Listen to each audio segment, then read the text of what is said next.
Welcome to the Deep Dive. Today we are wrestling with a modern paradox one. We all live inside, but, we rarely actually articulate. Right. We're examining this really profound spiritual and intellectual shift that is, it's altering how we process information on a daily basis. And our sources today, they frame this in a really interesting way.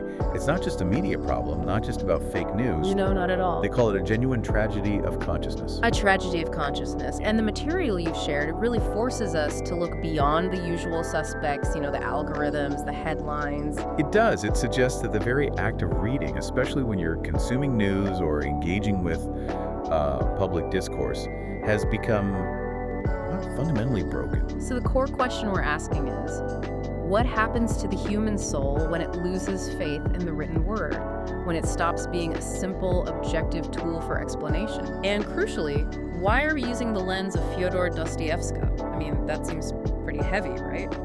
Why does a 19th century novelist, a writer obsessed with existential crises and competing ideologies, why does he become the essential guide for modern media critique? That's a great question. What can he illuminate that, say, a media theorist can't? Well, I think Dostoevsky is so invaluable because he understood the chaos of competing ideologies fighting for the soul of the individual. His work it's less about systems and more about the internal psychological damage that's caused when truth itself just fractures. So it's not about the bias in the story itself? Not primarily, no. We're discussing the deeper internal reaction of the human being when they realize that the words that were meant to explain life are now often used explicitly to direct what they should think. To direct where they should feel anger and who they should blame. Precisely. It shifts the focus from the text itself to the intent behind the text. Yeah. And the defensive posture of the reader. And that focus lets us move past the superficial blame game. We can look at what is essentially a species-level crisis of trust in communication itself. And that gets us right to the core paradox of this entire deep dive. Okay. Historically, people read because they recognized a gap in their knowledge. They assumed the text held something they lacked. Right. They read to close that gap. They read to understand the world. Today, Yeah. that assumption has completely flipped, which is why our sources label this problem the desperate arrogance of modern reading. We have to understand the world first. Yes, you have to grasp the factions, the intentions, the vested interests, the angles. Just to know who to trust. The written word, it's no longer innocent. We've gone from reading as an act of, humble reception to reading as an act of armed reconnaissance. Okay, let's unpack this. So let's start with this profound difference between the past and present reading experience. Our sources call it the shift from receptive reading to defense vigilance. It sounds almost, romantic when they describe the past reader. The contrast is truly stark, isn't it? The sources describe the reader of the past as someone who approached a text with an assumption of good faith. Even if that faith was, sometimes misplaced. Even then, yes. Reading was opening a door to the world. The news, whether it was right or wrong, was assumed to be an attempt to explain life as it stood. The underlying premise was basically, I don't know, so I'm reading this to find out. Exactly. It was an act rooted in a kind of intellectual humility.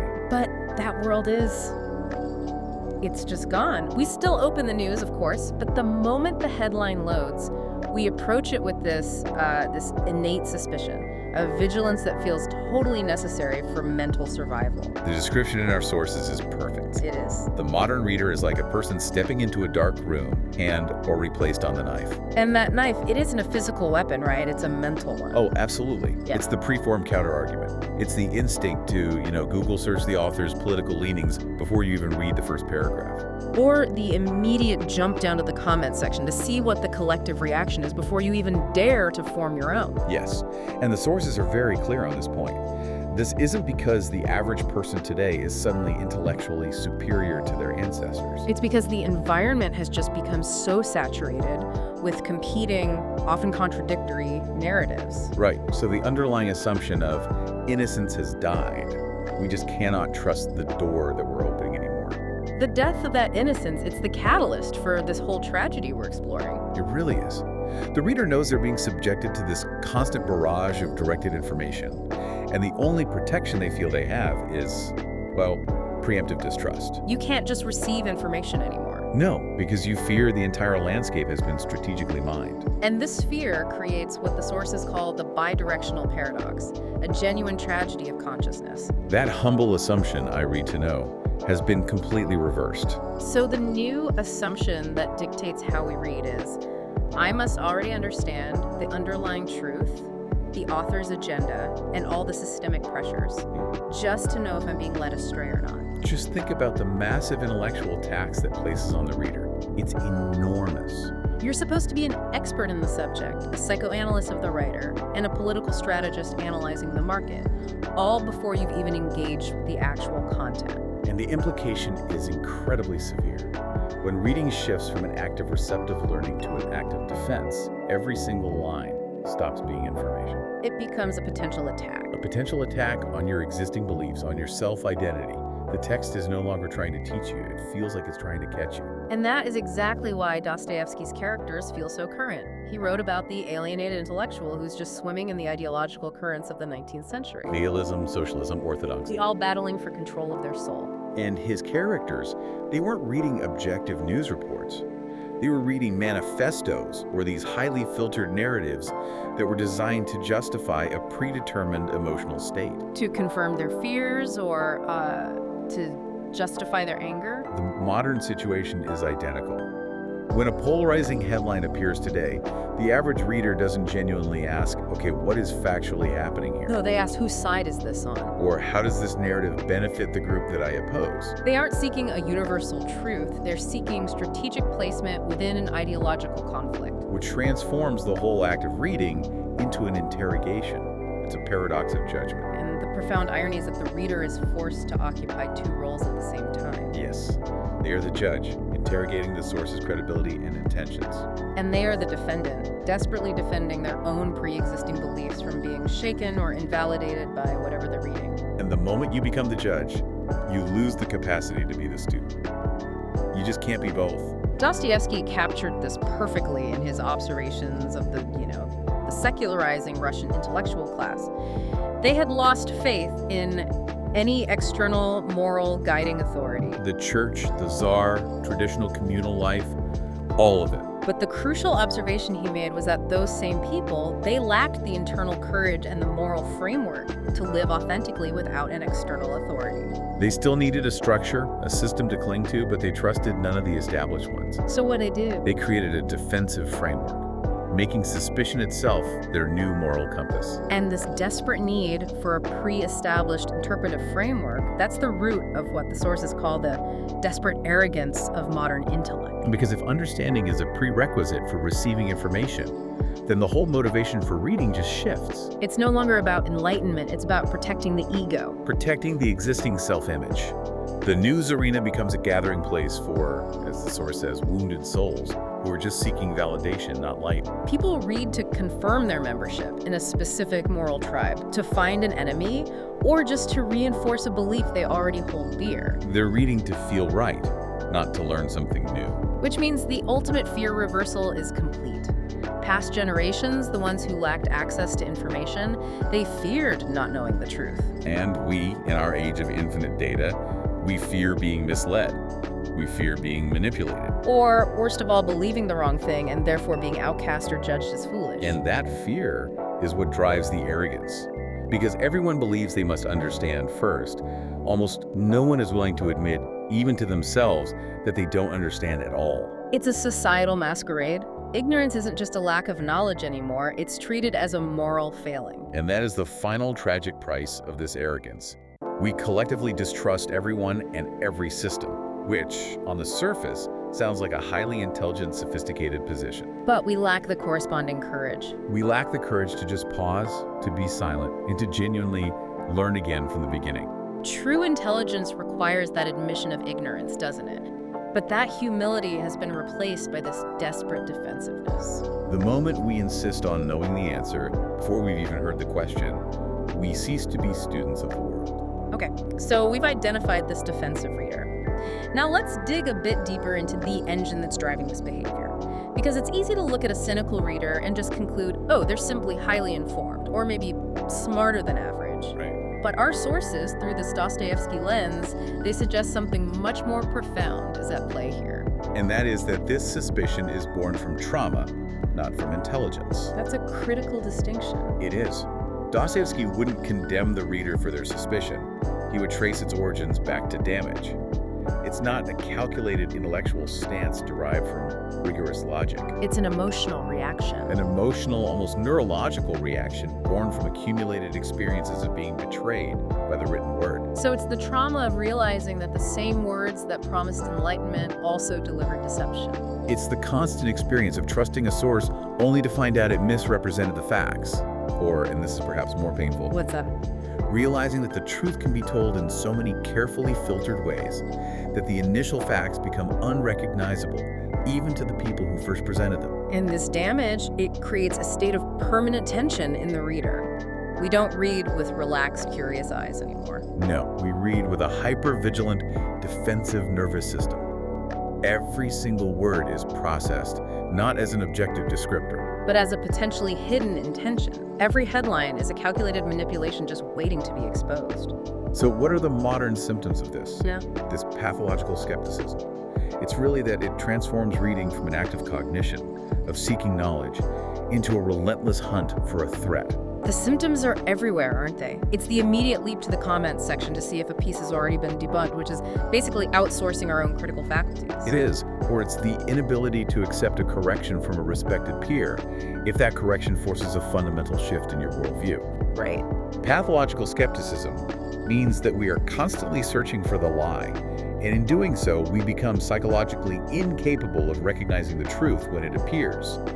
We read, but we don't. We don't internalize. Okay, here's where it gets really, really interesting for me.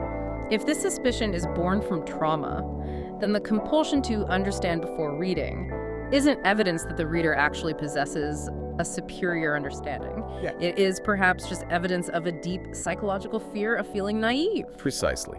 Naivety has become the modern information sin. To be naive is to be weak. It's to be weak, easily manipulated, and therefore morally complicit in your own deception.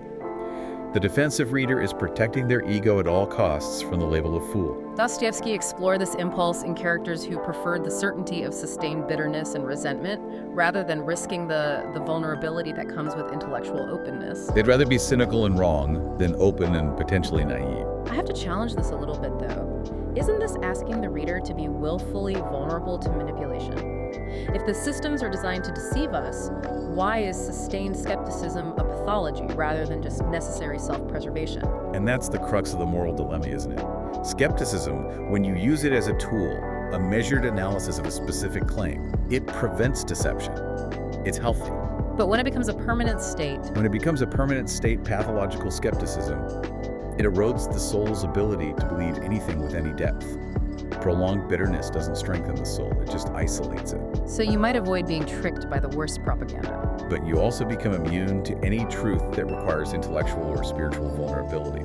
You shut down your ability to be changed. And underpinning this fear of naivety is the deeper psychological loss we touched on earlier, the loss of a common shared moral order, or even just an objective, graspable truth.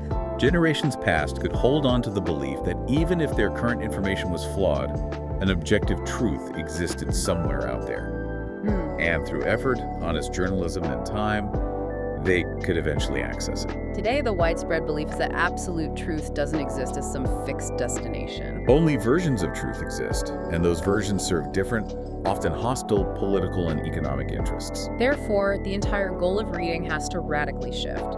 It stops being a search journey for objective reality, a shared map, and becomes simply choosing a faction within a fragmented map system. You read not to locate yourself, but to align yourself. And Dostoevsky was absolutely spot on in predicting the consequence of this loss. When people lose faith in a transcendent or absolute truth, they cling desperately to their own localized, subjective opinions. Like holding onto a final life raft. That's the quote from the source. It's perfect. Media consumption is tailored almost exclusively to reinforce the ego and established values.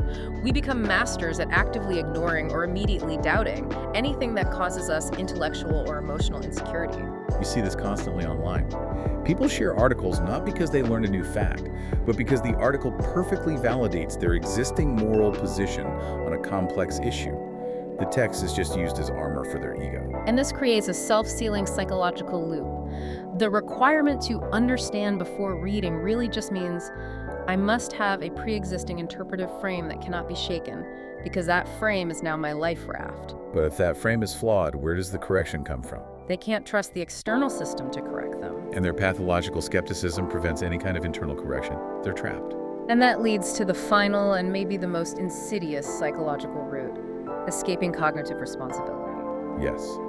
Because the external information system is perceived as malicious or flawed, reading with suspicion provides this ultimate clean loophole for the individual. So if the information turns out to be entirely fabricated or biased, the reader can always claim, I knew it was fishy, I was misled by the system. Dostoevsky would critique this as the escape from responsibility under the guise of sobriety. But wait, isn't that fair? If the news is demonstrably biased or false, why shouldn't the reader blame the system? Aren't you asking them to take responsibility for media malpractice? It's a very subtle but essential difference.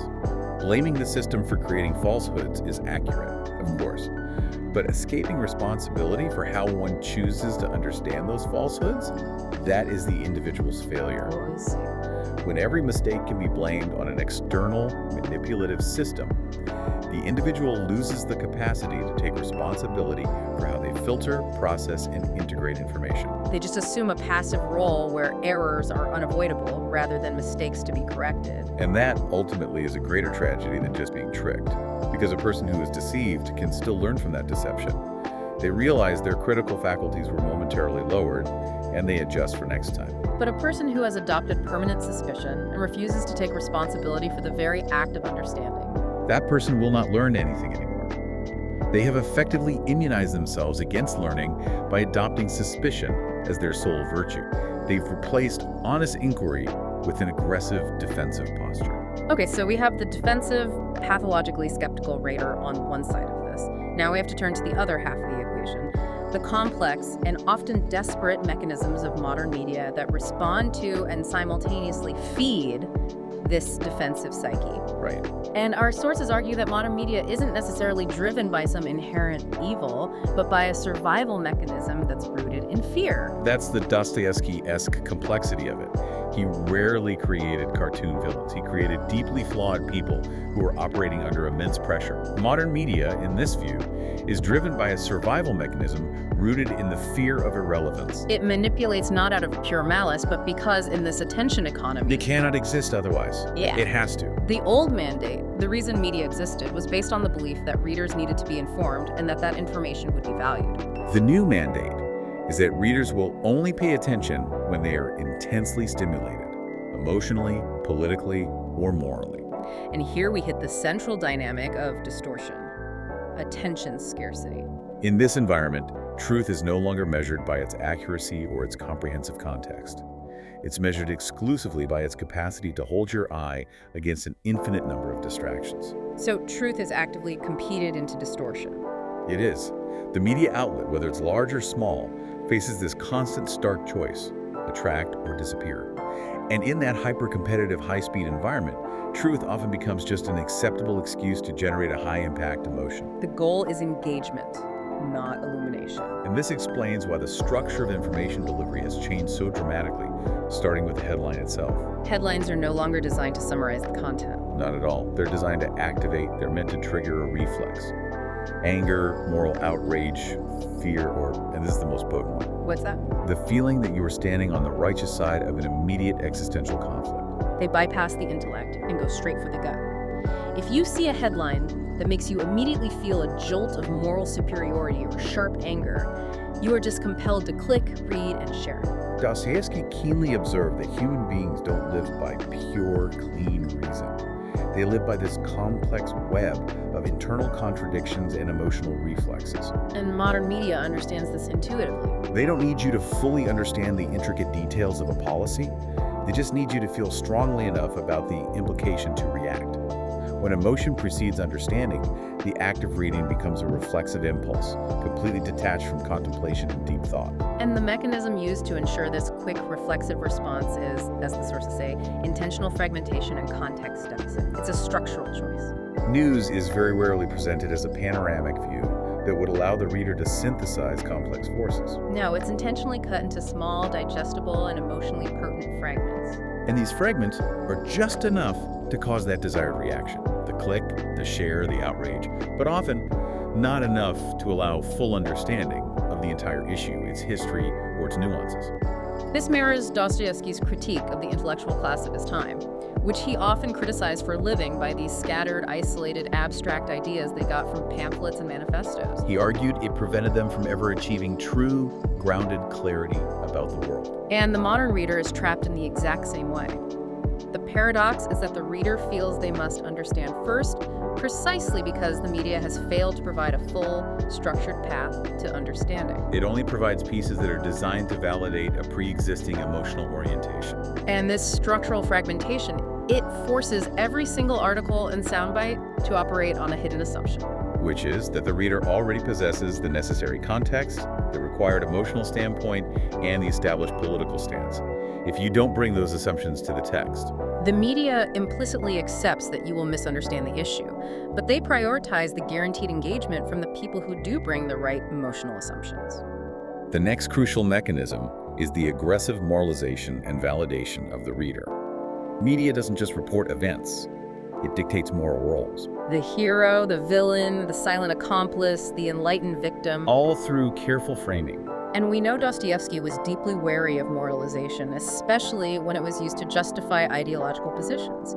He realized that the moment people feel they're on the moral side of an issue, they immediately stop self-questioning. That internal critic just shuts down. To maintain attention and market share, media outlets have a mandate. They must place the reader in the position of the right person. Reading stops being a search for objective facts, which might challenge you. And becomes a continuous quest to feel not wrong. This requires the reader to establish their moral position before they even engage with the text, which perfectly reinforces that whole understand to read cycle. You are consuming information that tells you not just what happened, but who you are in relation to what happened. Finally, the sources highlight the constant amplification of our collective anxiety. Media doesn't need to invent our core fears. The fear of being tricked, the fear of standing on the wrong side of history, the fear of losing status. It simply amplifies them. So readers turn to the news not for dispassionate truth, but for emotional confirmation, for reassurance that they are not alone in their fear and that their group is still morally superior. Media becomes a constant escalating ritual of emotional confirmation, rather than a tool for enlightenment or intellectual engagement. So when you combine this defensive, emotionally activated reader with the stimulating, fragmented media environment, the individual ends up carrying an immense and often paralyzing moral burden. It's true. Understand to read transitions from just a defensive posture to a full-blown moral obligation. And the pressure on the modern reader is truly crushing. Misunderstanding means you are ignorant. Trusting a source means you are naive. And perhaps worst of all in the current climate, having no strong opinion means you are morally irresponsible or apathetic. So the reader is constantly forced into a position, often before they've done any of the necessary deep thinking. Dostoevsky understood this type of self-imposed pressure people, forcing themselves to adopt an extreme position before they even grasp the underlying issue. Why? Simply to avoid being judged by their peers or by the collective. Reading, therefore, it just morphs into a character test, a test of your status and your allegiance. The internal question is no longer, is this information factually accurate? No, it becomes, how should I react to this information to avoid being seen as an idiot, a moral outlier, or someone who's on the wrong side of history? This is what our sources call the moral alienation of perception. We judge the truth not by its objective accuracy, but by how reading and accepting that truth makes us look in the eyes of our chosen community. So if a piece of information, even if it is factually robust, jeopardizes your self-perception as a good, informed, or socially aware person, you will either reject it outright, or you will cynically stand above it and claim it's a distraction or a manipulation. The morality of the truth is judged by its alignment with the reader's desired self-image. And this brings us right to the core intellectual danger. Cynicism mistaken for sobriety. Yes, because the reader fears naivety so deeply, they've adopted this defensive equation. Being sharp skeptical, and sarcastic is equated with superior awareness. Mockery and contempt become the highest intellectual virtues. They signal that you haven't been led astray. Dostoevsky's novels are absolutely full of these highly intelligent, critical, yet utterly miserable characters. They're just Raskolnikov. Exactly. They are often brilliant and capable of dismantling any argument, but their pervasive contempt isolates them from genuine understanding. Genuine understanding requires a degree of intellectual openness, an acceptance of the vulnerability that comes with the possibility of being wrong.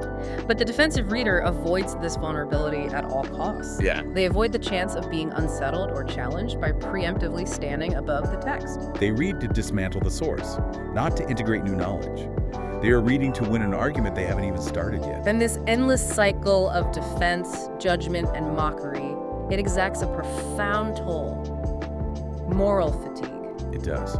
Since admitting ignorance or not knowing enough is socially and morally shameful, everyone has to pretend to understand everything, all the time. So they live off borrowed opinions, temporary standpoints, and resentment that isn't even truly their own. They read simply to participate in the collective ritual of judgment and identity confirmation, rather than for genuine comprehension.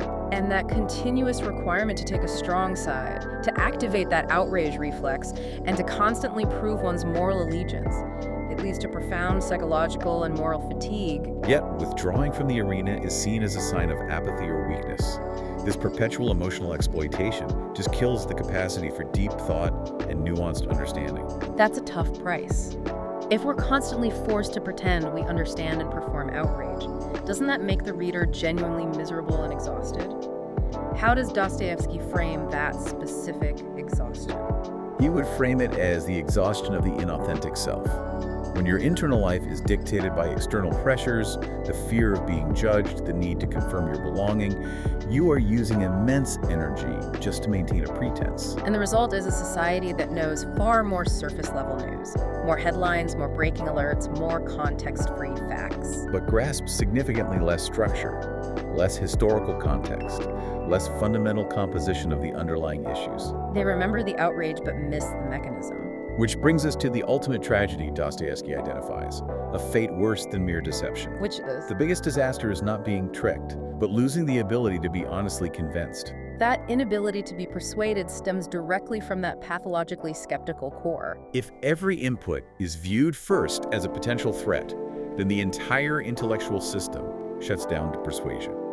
The most frightening person is the one who can no longer believe in anything outside of their own suspicion. So reading ceases to be a connective act to the world. And becomes a ritual to consolidate intellectual loneliness, confirming separation and isolation. This defensive posture and this deep-seated suspicion, it doesn't just impact the individual mind, it fundamentally warps the social fabric. Right. Dostoevsky, who observed the intense ideological clashes of his own time, he would not be surprised by a society that is saturated with information yet completely incapable of true mutual understanding. We might share the same language, but we often live in entirely different mental worlds. That lack of a shared reality is crucial. Media today is not just passively reflecting social division, it is actively organizing collective emotion. And when that emotion is continuously organized around fear, righteous indignation, and distrust, misunderstanding ceases to be a personal accident that you can correct. It becomes a stable, functional social structure. Our inability to agree is now the very mechanism that keeps the entire attention economy running. a society that mandates understanding first ensures that everyone approaches the same piece of information with these pre-closed interpretive frames. We're not looking at facts together to build a shared picture. We're essentially engaging in what the sources call colliding monologues. It's the difference between a conversation and two people shouting their pre-written speeches at each other. And the media, in this context, it stops functioning as a bridge designed to connect different viewpoints. Instead, it becomes a powerful catalyst for fragmentation. Articles are read specifically as confirmation bullets, pieces of evidence that validate existing beliefs, not as invitations to dialogue or shared comprehension.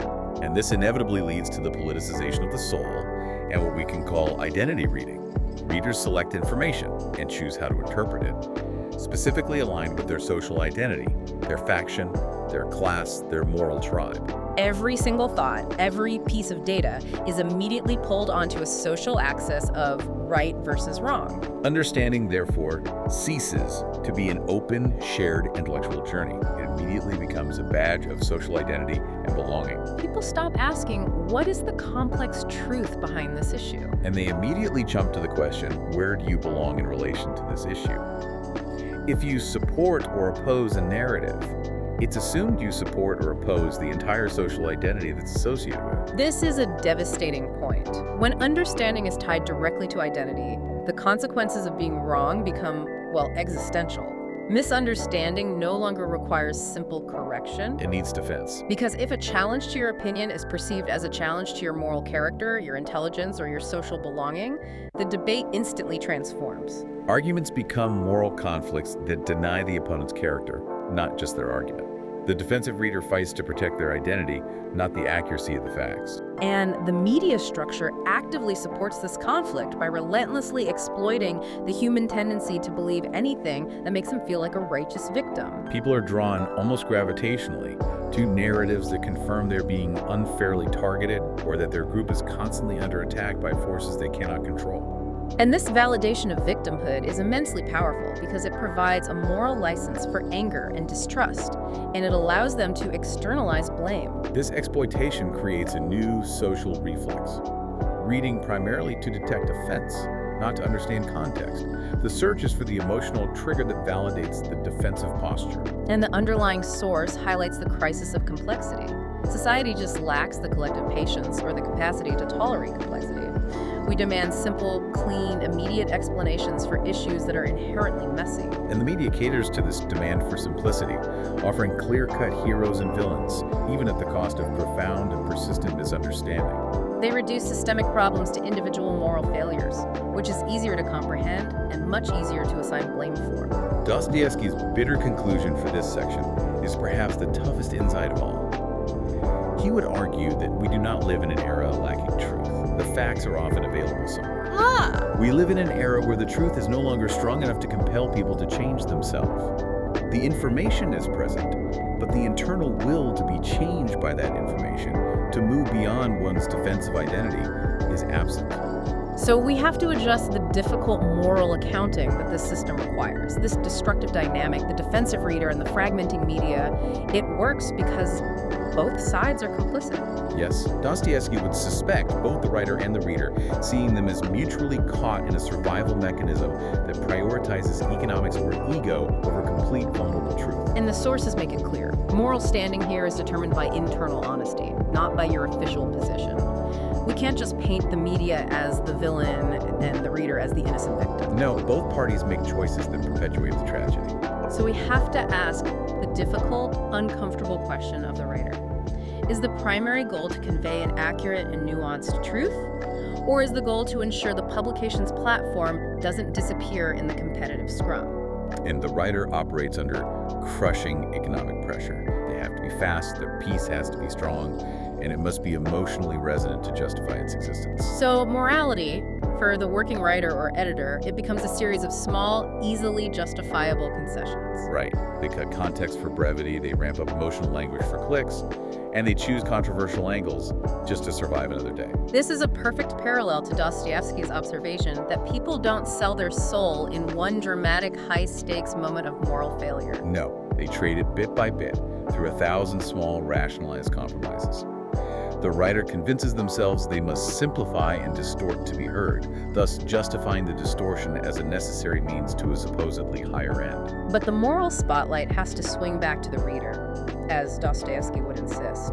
The writer is pressured to provide emotional narratives, but the reader is not forced to consume them. So the critical question for the reader is, when you choose to consume a piece of information, are you seeking to understand the world as it is? Or are you seeking justification for your existing anger or hatred towards a specific group? The reader is not forced to react or immediately share. They choose to react. And they consistently reward simplified, outrage-inducing narratives while simultaneously ignoring the long, nuanced analysis. Why? Because those nuanced pieces do not provide the clear, immediate, satisfying feeling of being on the right side. So the sources argue that every single act of reading is a moral act. It is. By consistently rewarding simplistic, emotional, and fragmented storytelling, the reader helps push deeper, more complex truth out of the public sphere. We're all voting with our clicks and our shares, and we're collectively voting for outrage over depth. And this is often driven by genuine emotional fatigue and the human need for an immediate, clean emotional resolution. And this mutual rationalization creates the perfect alibi system we talked about. The writer blames the volatile market, the algorithm, and the reader's short attention span. And the reader blames the manipulative, malicious, politically motivated media system. And in between these two powerful mutual alibis, truth is crushed. Not by a grand conspiracy of malice, but by a collective lack of moral courage. The courage required by both sides to accept complexity, uncertainty, and slowness without immediately viewing them as enemies. Dostoevsky fundamentally believed that morality begins the moment an individual can honestly admit, I might be wrong about this. But in the understand to read environment, admitting error is seen as intellectual weakness. It's a vulnerability that invites immediate social attack. The writer fears losing credibility, which means losing their income. The reader fears losing face or status, which means losing their identity. As a result, both sides must constantly play the role of the certain person. The person who has already figured it all out. A society that does not allow for hesitation, self-doubt, or the changing of one's mind is a society that is actively eroding its own moral foundation. So the true moral dialogue, it starts not with the aggressive question of who is right, but with absolute honesty regarding one's underlying motivations. Exactly. Does the writer aim to illuminate or merely to provoke? Does the reader aim to genuinely understand or simply to feel righteous? If those internal difficult questions aren't asked. The sources conclude, society is controlled not by external censorship, but by widely shared self-imposed lies that serve our collective ego. Okay, so if Dostoevsky doesn't offer a media reform plan, since he doesn't believe in clean blueprints for the chaotic human soul, what does he offer the individual reader who is stuck in this corrosive system? He offers a difficult, honest, and often painful moral posture. The promised land isn't a world of perfectly objective sources that will never mislead you. It's not a solution. No, it's the state of reading with radical self-honesty. True reading in this defensive era is not merely an intellectual act, it's a profound moral act of not lying to oneself. And the necessary self-check is incredibly simple, yet revolutionary in its difficulty. When I read this text, am I seeking genuine understanding, or am I seeking an excuse to keep believing exactly what I already believe, and therefore keep feeling exactly what I already feel? This stance demands conscious vulnerability. Dostoevsky believed that genuine learning and moral growth only happen when you accept the risk of being unsettled, challenged, or fundamentally changed by the truth. We avoid this fundamental risk by reading in a position of preemptive judgment and defense. And the price we pay for this safety is the loss of the ability to be changed by reality. The promised land isn't safety. It is the courage to dare to admit, I may not understand enough about this to have an opinion yet. In a society where certainty equals strength and identity, that simple admission is a profound form of quiet rebellion. Only those who dare to live with uncertainty and doubt retain the capacity for authentic intellectual and spiritual life. This also requires a necessary, strict restraint in the moment of consumption. We have to cultivate the discipline to refrain from immediate reaction, immediate sharing, immediate outrage, and immediate conclusion. Immediate reaction provides a temporary feeling of existence and participation. But continuous reaction kills contemplation and complexity. Maintaining silence long enough to truly understand something, to digest the complexity without rushing to judgment or reaching for the immediate moral verdict, is perhaps the rarest and most difficult form of moral courage today. It is a quiet discipline that saves your soul from being used as a disposable tool for half-truths and partisan emotion. Ultimately, this stance requires responsible consumption. It means reading less, but taking far more profound responsibility for what you do choose to read. Don't use news consumption as a ritual to mask internal anxiety or to legitimize pre-existing anger. And the most crucial warning Dostoevsky provides is this. Do not use your newly acquired understanding as a moral weapon to stand above and judge others. Because when knowledge is used solely to win arguments, to assert intellectual superiority, or to confirm moral righteousness, The knowledge itself, no matter how accurate, is spiritually dead and cannot sustain the soul. Hashtag tag OTRO. So we have journeyed from the innocent, receptive reader of the past to the defensive, knife-wielding reader of the present. A profound shift. And this shift was driven by systemic pressures in the attention economy and the deep-seated fear of being seen as naive, resulting in a society where profound misunderstanding is fiercely protected as a matter of identity. And we end where Dostoevsky always forces us to look on the individual soul. The true crisis we face is not the sheer abundance of falsehoods circulating in the world. It's not about the lies. It's about the individual's profound loss of the internal capacity to be honestly persuaded, to be truly convinced by a truth that forces them to change their mind, their identity, or their behavior. That's the hardest lesson of all. And so, we leave you with the ultimate challenging question from this deep dive, one focused purely on your internal morality. If every single article written tomorrow were completely honest, detailed, and aimed only at complexity, would you have the courage to read it without instinctively shielding your ego and your existing beliefs? The only chance to truly understand the world without deceiving ourselves is to dare to read in a state of pain, vulnerability, and uncertainty. The struggle to learn is a struggle against the self. Thank you for joining us for this deep dive. So, what does this all mean for you?